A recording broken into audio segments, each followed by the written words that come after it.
All right. Well, Pooja, with more than 15 years of global experience in setting the vision, Pooja Sund has the ability to execute on that vision. As an enthusiastic leader with deep technical and financial experience, her goal, while leading high performance teams, is to build strong relationships, foster efficiency, and create lasting impact. She's a 2018 recipient of the highest award for leadership in Dale Carnegie's Advanced Leadership Program. Currently, Pooja is the Director of Engineering and Finance at Microsoft's Core Finance Engineering Group. Prior to this role, she spent 5 years as Director of Data Analytics and Technology in Microsoft's Internal Audit Group. In addition to being an adjunct professor at graduate studies at Pacific Northwest Seattle University, Pooja is also a board member, advising on long term strategic initiatives around increasing female graduate student enrollment, as well as data analytics skills for all graduate students. An award winning, achievement oriented finance and technology leader with solid credential. Pooja has been a prolific international speaker for decades with a goal to increase diversity in technology and inspire people to break barriers. She's been featured on Microsoft News, the Microsoft Finance career site, leading Indian newspapers, and various publishing outlets. Her personal her personal quote, I love this. Strive for excellence, never be satisfied with the second best. And her mantra in life, you'll love this too. Be bold, be brave, and be yourself. Oh man, I couldn't have said it better myself. Pooja, welcome. Thank you so much for being here with us today. Thank you so much, Dr. Zoe, for such a nice introduction. And hello, everyone. Whoever is listening to DSGO conference, I'm really excited and looking forward to this session. Hope we all get to learn from each other. So please ask Absolutely. questions as we go. Absolutely, Pooja. Well, I'll tell you what, with such an impressive biography, the can you tell us though something that might not necessarily be in this official bio per se? That is, how, how do you define yourself? As you actually mentioned, be bold, be brave, be you. My brand is 3P. So I don't define my role as Director of Engineering Finance at Microsoft. I actually define myself as a person, as a leader who would bring in passion, power, and people wherever I'll go. So I have passion for data, analytics, technology, finance. I have power to fix things, to create clarity, to generate energy, and deliver success. And how I would be able to do it by just leading and inspiring people and teams. And that's how we all are here, because we are not going to be successful if we want to be just data scientists. We have to be people person. We have to work in a team. We have to Yes. convince others, inspire others, and lead others to create insights. What good is passion if you can't ignite that same passion in someone else's heart? That's the truth. Yeah, that's right. Yes. I hope people are taking notes. People, power, and passion. Almost got my tongue tangled up a little bit there. All right. So, what are the different roles that you've played in the community in addition to your full-time role at Microsoft? Thank you, Dr. Joe. So, Yes, since ma'am. I would say it just didn't start here when I joined Microsoft 15 years ago. Even then, when I was back in India, I was doing my master's or I was doing my bachelor's, and I was still the vice president of college affairs. I was still speaking at events. So, I have found out that actually being more vocal, being the voice of for yourself and voice for others, has actually opened me up to other opportunities, and that's how I have been able to actually create mentorship opportunities and coaching opportunities for other people who I'm mentoring and influencing using social media platform like LinkedIn. So in addition to being great at the role which we all are expected to do, I'm also the adjunct professor of data analytics and visualization at Seattle University down here in Pacific Northwest, and I'm the board member, and I'm a coach, and I am actually on the board of multiple nonprofits. Hmm. Excellent. You stay busy. I That's for sure. like to contribute to the community. Yes, ma'am. Absolutely. So can you share your views with us as a powerful advocate on diversity and inclusion in STEM and technology? Such a great question, Dr. Joe. I actually love the fact that Zumrad, who is a female, she reached out to me for with the invitation. And before my session, the panelist was another female. So just seeing the diversity actually gives me really excitement that, and I'm here to actually support that and have been a huge advocate. As you have seen, COVID-19 has actually had great impact on everybody, especially women, where almost 29% of them have left the workforce. So it is really crucial for us because women are playing three roles in the industry. Not just we actually count on other women, but we actually count on you as male allies to help us grow this community together, because diversity in tech can only be achieved if everyone is going to think differently, bring in their diverse perspectives, and be inclusive. Absolutely.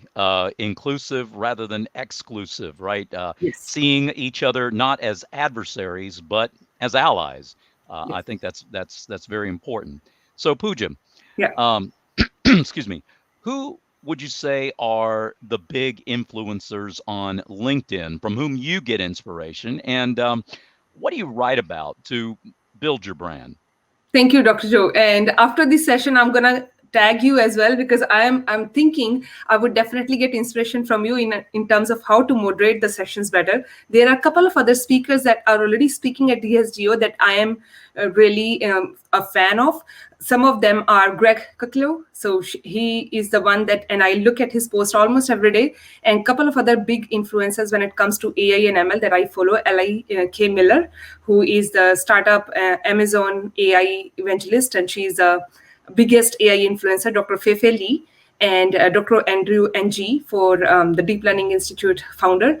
And I also like to follow Bernard Marr, who is an international keynote speaker and influencer when it comes to technology, analytics, data trends. And there are so many others that I have been following based on the areas that I'm passionate about. So key takeaway for you all that you are who are listening today, if you have already identified your brand, if you have already identified your core skill set, then you need to find out influencers who can really give you inspiration and can guide you in terms of the next steps. And once you follow their steps, you need to make sure that you start giving it back to others who are still early in their career. That's how we grow this circle in the community, and we create this huge impact, not just for ourselves, not for our team, not for our organization, but for everyone. And that's how we grow the economic power. Absolutely. Absolutely. Get it, got it, pay it forward. Yep. That's exactly right. Excellent. Thank you, Pooja.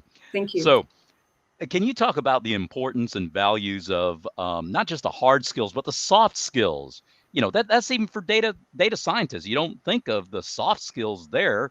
You think of soft skills for people that are in HR or music or whatever. But how is that applicable to those in a data science career?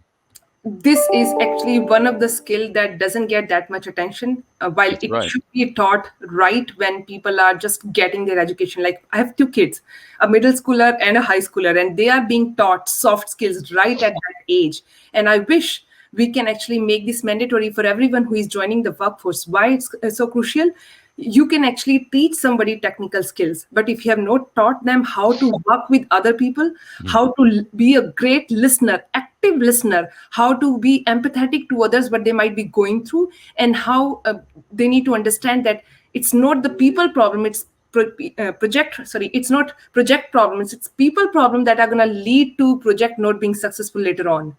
So all of these key skills, in my mind, they are critical ingredients to be a successful leader, to be a successful professional. And my advice to all of you who are listening to the session today is make sure you look and really understand from others person's perspective. And once you hear their perspective, even if it's different, you can use some strategic words. You can say, I hear you that you are proposing this, and I'm thinking this, or I disagree with you because of these two reasons.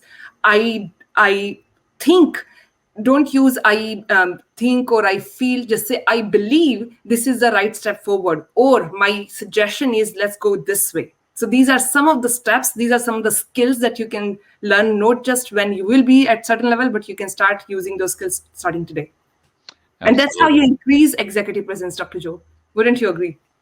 Oh, absolutely. Yes, ma'am. It's all about It's not just knowing the material and knowing your craft, but it's knowing people. We deal with people every Yes. day. I mean, I suppose if you were living on the moon or on the backside of a desert or Yeah. totally isolated, that might be a different story. But we have this interaction, and COVID-19 has kind of hampered that a little bit in some ways, in that we don't have the face-to-face interaction. Thank goodness for technological things Yes. like Zoom and Teams and Citrix and other platforms, video conferencing platforms, so that at least you can have some, I don't know, some body language, some facial expression, and so forth. And yeah, these soft skills and knowing how to read this body language, or the body language that you portray when you stand there like this when somebody's talking to you, you're saying to them, I don't care what you say. I'm Yeah. already convinced that I'm right and you're wrong. You Right. know, when you are pleading with someone to be open, so you have an open hand. All these things are important. Soft skills. I agree with you 100%, Pooja. Thank you for being so eloquent with that. And in addition to bringing the key point that you mentioned, I love that you all actually already added your perspective. I'm thinking it's better for audience to know even the importance of using a power pose when you are in an interview, when you are in a stressful situation. You are not going to talk about, oh, how did I build this machine learning model? Did I use regression testing or k-means cluster or decision tree? What you're going to do is you're going to just take a deep breath. You're going to say, I got this. I'll go in and I'll present what I know, and I'll Right. just be open saying that I do not know this. And then I'll use power pose just to gain energy and stuff. So what you'll do is you'll hold your hands and you'll put it on your vest and you'll say, yes, I can control the room. I can control my emotions. And that's how I'm going to progress in the technical world. Absolutely. And when you're presenting, own the stage, Yes. right? Yep. Yes, excellent, excellent. Well, thank you for sharing that. So, tell us what you see in the future of data science, and your views on traditional versus modern education, like a master's degree versus online courses.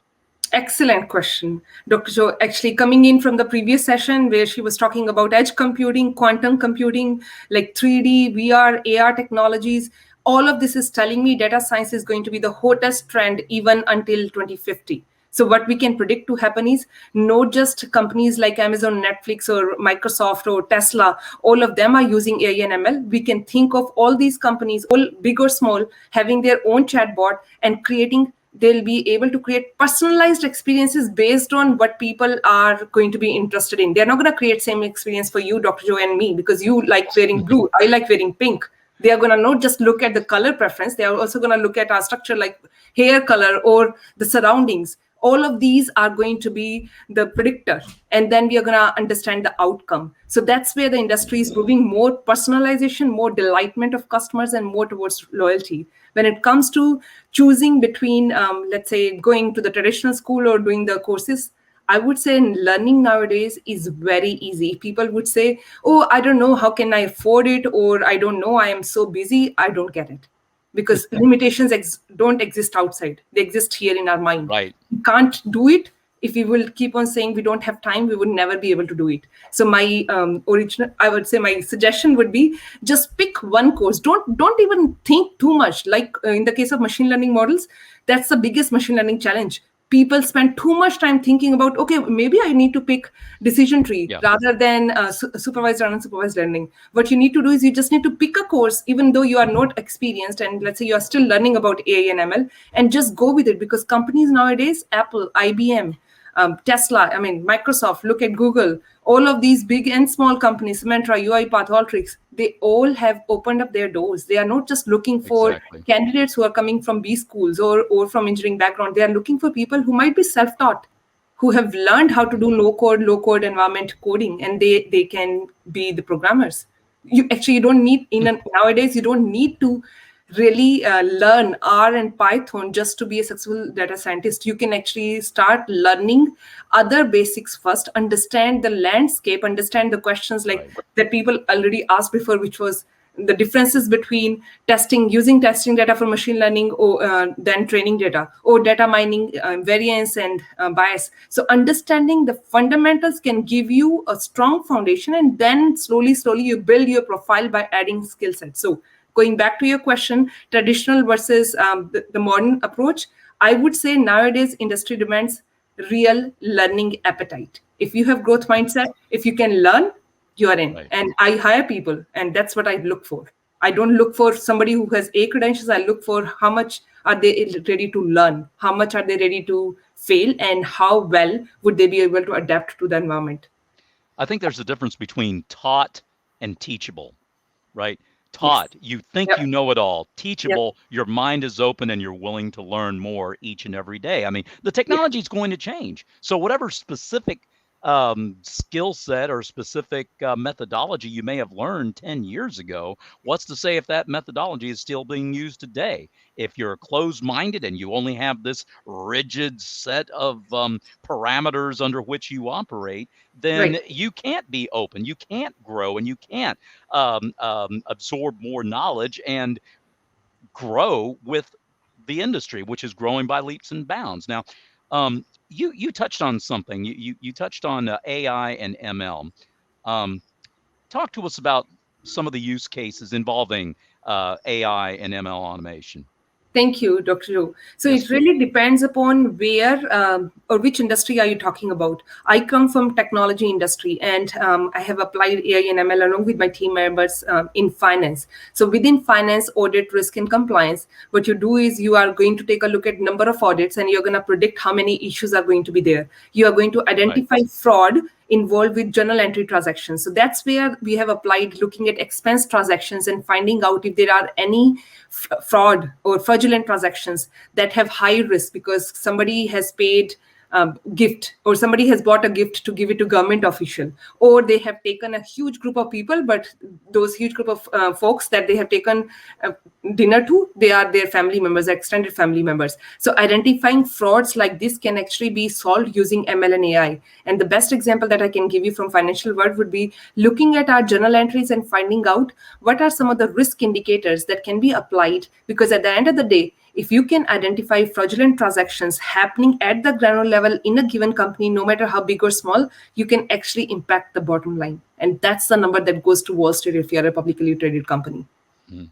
And that's the number that the people in charge are most Yes. impressed with and most looking for, right? Yeah, Yes. they ought to be just as impressed about how they got to it, but that's Yeah. another discussion for another time. Yeah. That's right. Oh man, these are excellent insights, Pooja. Thank you so much for sharing. Now, Thank you. yes, ma'am. Now, before we take questions from the audience, would you be so kind as to tell us what's the best way for people to get in touch with you, the way you would prefer to have people connect with you? Thank you, Dr. Joe. Yes, I ma'am. am a big LinkedIn fan, and I am actually delivering a session next 2 weeks after to my fellow Microsoft employees in terms of how to leverage LinkedIn to create your brand and attract opportunities, not just for yourself, but for others. So I'll say people who are interested in following me or in reaching out to me, connect to me over LinkedIn, and I can put my LinkedIn profile here, or if Zumrad has it, then she can put it right here and people can connect with me. I actually post Excellent. about topics when it comes to data analytics, AI, ML. And as I said, I am actually a big believer in leadership and how to leverage soft skills to create executive presence. So I'm also going to be helpful to you in case you need help in terms of how to show up, how to create your brand, and how to leverage that brand to create opportunities for you and for others. Excellent. Excellent. Thank you so much, Pooja.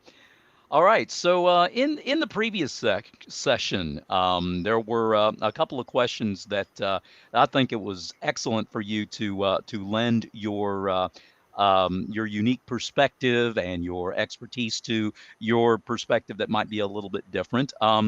Let's talk about that. One of them, I think you said that you wanted to talk about. What can happen when you use test data instead of actual data with machine learning? Great question. So, as we know that when it comes to machine learning, when we are trying to predict an outcome, we need to use learning, the test data, and then training data. And training data doesn't need to be too big. So, if you are going to use test data, which is already too big to apply to machine learning model, you are not going to get the right outcome. So, use So whatever data set you have divided into two pieces, have 20% being handled by your test data, and then rest be training, and don't change it. And once you train the data using the model, then you start bringing in new data. Don't use that and combine it with your existing machine learning data set, because then what you are telling it is, when you're going and presenting it to your decision makers, they are going to be impressed, because they'll see positive results coming in. You have trained machine by using the data that is going to give positive results, and later on when real world data would be applied, they would not see that positivity. They would not see 100% or 99% accuracy. So might as well use the data as intended for. People get the wrong impression. It's like we feed it the data and it's going to do the right thing. It may or may not do. It's going to do what it's told to do. It's Right. going to do what it has learned to do. And if you feed all that test data that seems to be skewed towards one desired outcome rather than the other, doesn't that imply that the results will also be equally skewed? What's your Yes. take on that? You actually summarized it pretty well. Like, it all depends on how diverse your data is, because data sets needs to be large and pretty diverse for the model to predict it. If you're going to skew it on one quadrant, it's always going to Mhm. result into skewed results, and you don't want that. And that's Right. why bias and variance, the two examples or components of reducible error, can actually help you get to more accuracy, as long as you can keep both of them aside. Right. Yeah, I was going to ask you about that. Can you touch a little more on the difference between bias and variance, and how you can the trade-off between the two? So both of them, so there are two kind of errors that can happen when it comes to machine learning model: reducible error and reductible error. Reducible error can actually, if you control them, you can actually increase the accuracy of your model. So if you will control biasness, if you control variance, you can increase the accuracy. So both of these are, let's say, consider them as sisters or brothers. So they are both impacting the over outcome. Then in between them, they are unique. Bias could be ethical bias, AI bias, or just like you are using just female based data, or you are using male based data. Variance could be that you are comparing it to a target variable, and how big the differences can lead to the difference in the accuracy percentage at the end of the day. Hmm. Yeah, I like the way the sister and or the two sides of the same coin, right? Yes. You don't want to go either way. All Yes. right. Here's another question that's come in. What soft skills does Microsoft look for in an applicant? Listening skill, critical thinking skill, and just ability to ask questions, which is actually a core skill that all data science already have. You need to be able to ask open-ended questions, not so Right. much why, what, how can we do it, what is the real problem you are trying to solve, how big is the landscape. So these are the skills that we look for in an applicant. And I think it's not just specific to Microsoft, it's specific to any company. Hmm. What do you think, Dr. Yeah. Joe? Anything that you Oh would yeah, add? those are, that's I think that's critical in it, not only, earlier we talked about dealing with people and knowing how to interact with your fellow man and or fellow person, whatever, as you are. Um, yeah, asking these questions, having that thinking, not just being stuck in a box. You keep doing what you've been doing, you're going to keep getting what you've been getting. Right. You keep doing things in a certain way. I think we talked about that earlier. Right. Insanity, the definition of insanity, doing things the same way, but expecting different results. Yes. And why is it? Because people are stuck in their little box. They only know one way of doing it. They know that A, B, C, D. I follow these regimented steps like a soldier, like like whatever, like a wind up, like a puppet on a string or whatever. Then I'm going to come up. Well, what happens if some variable is introduced that doesn't fit the little mold, the little regimented process? I suppose if I were, I don't know, if I were an assembly line building a motorcycle or something and everything is going to be the same way every time, that's okay. It's expected. It needs to be, because there's certain tolerances, the machined rotors, the tires, the different engine parts and so forth. They must be done exactly the same way. But when you're talking about a business, the different things that goes into their cycle and so forth. You have to be able to think outside the box. You have to be able to look at varying viewpoints and know how to integrate them, know how to draw the most positive aspects of each one, don't you think? Definitely. The moment you started going through this example, in my mind, I was thinking of a machine learning algorithm, which is Hmm. naive. And naive means that they don't know that all the predictors are going to work differently. Predictor meaning each and every variable. So let's say we are trying to identify who, if a machine has a problem or if a human being has a problem, that we are going to a dog shelter and we need to identify which one dogs would fall into husky category or German Shepherd or others. What we'll do is we'll come up with some predictors, let's say height, weight, and their hairs, similar to what you said. Bring in a diverse perspective and see the Right. impact of that on each category. So it's like you were actually using common language to explain naive Bayes theorem. I didn't know I had it in me. All right. Okay. So, and I love dogs. Thank you for the example, Pooja. That was excellent. That's excellent. All right. Here's another one that has come in from our audience. Which stands out more at Microsoft? Skills, attitude, or both? Attitude number one, and Okay. then Why? definitely strong foundation. All right. Why is that?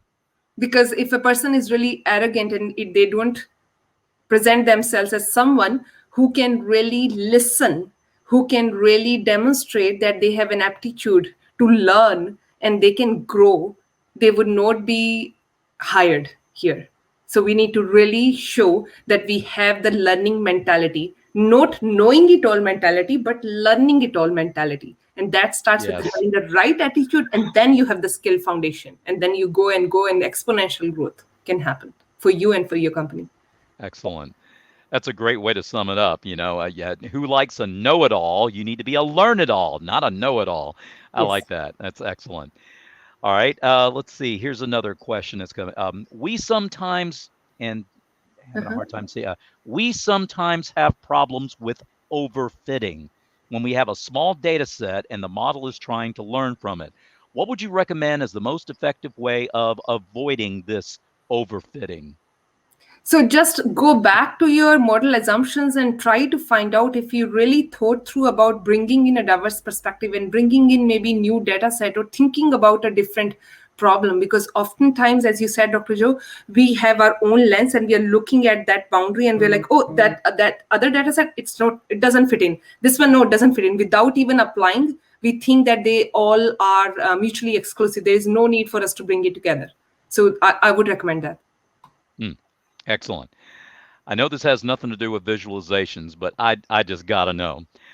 What's your take on pie charts? I like pie charts as long as category Oh, number. I'm sorry. I'm sorry. Go ahead. You're about to qualify your answer. Please do not throw stones at this wonderful lady. Okay, she is going to qualify her answer. Go ahead. No more than 5 categories in pie chart. Otherwise, you're losing the real value of a pie chart. Excellent. All right. Yeah, I like them too, but only when they're used in the way that they're intended Yes. to be used. And the same thing can be said about machine language models, right? Use the right tool for the right job. I often tell people, Yes. when I'm talking to them in conferences and things, it's like, yeah, hey, you wouldn't use a chainsaw to carve a turkey, would you? No. Would you use a sledgehammer to crack a walnut? No, of course not. The right tool for the right job. Does that same mentality, I would think, does that same mentality apply with machine learning models? What's your take? Exactly. And this is where I would actually like to hear from audience as well. Yes, definitely. But here is a catch. You are not going to always apply the favorite machine learning model to every problem, because then you are trying to let's say underfit, I would say. So just keep that in mind depending on the situation. For example, in finance we use linear regression because we know what would go into x-axis, what would go on y-axis, what would be the impact of if we'll drive more let's say marketing campaigns, it's going to have an Hmm. impact on our revenue, and then there would be a linear line that would be going up. So in that case, we'll use linear regression. For problems like identifying the impact of multiple variables on an outcome where each of the variable is different from one another, then we'll use naive Bayes. So, and then differences between supervised and unsupervised, it's just like depending upon the data sets as well. If it is too big, we are going to use unsupervised. We cannot expect man or women to just sit down and then really go through labeling the data. So it all depends Right. on what is a use case, how big is your data set, and what are you trying to get to. Excellent. Certain, again, it's all about frameworks, right? Regardless of what specific tool you're going to use, what specific direction you're going to go in, that's going to be determined by the situation. If you have Yes. constructed a certain framework and you operate within that framework, that there are knowing that, yeah, there may be, you don't want to always do things the same way, but at the same time, there are certain, I don't know, overarching guiding principles that certain Right. universal constants that'll always be true and will always be best practice, even though you may vary the specific means of getting there, you still have that framework under which you operate, right? Yes. Yep. And keep in mind, since we are talking about data, to your point, that framework could be, just keep in mind there is a ethics committee. So when you are building AI and ML model, are you looking at how data is going to yield fair results? Yes. Excellent. You Are want to you maintain using it. privacy? Are you keeping privacy in mind? Right. So keep those AI principles in mind when you're building your data set, because that's what happened when people started building cars. The dummy that they used to test, that was a male structure, right? So, and females started getting hit, and the air balloon was not popping up. Why? Because they did not use it while testing it. So make sure that you Mhm. are going through these ethical principles in mind while you are building your data set, and keep your biasness on the side. Absolutely. That's a wonderful note to end on. Pooja, thank you so very much for joining us, ma'am. I enjoyed this. This is one of my favorite sessions all day long. So, again, keep up the excellent work, and Thank I you. wish you all the best in your endeavors, ma'am. Thank you so much, Dr. Joe. And the pleasure is all mine. And I'm going to look forward to people who are going to reach out. And that's how we are going to grow and learn from each other. So if you are interested, and if you have some key takeaways from this session, make sure you create a post, tag me, and let me know what did you find most insightful. And that's how we are going to grow, and share with others. And maybe bring your perspective to that post as well. I want to hear from you. That's excellent. Thank Thank you you. again, Pooja. All right, Thank take you. care. Have a wonderful day.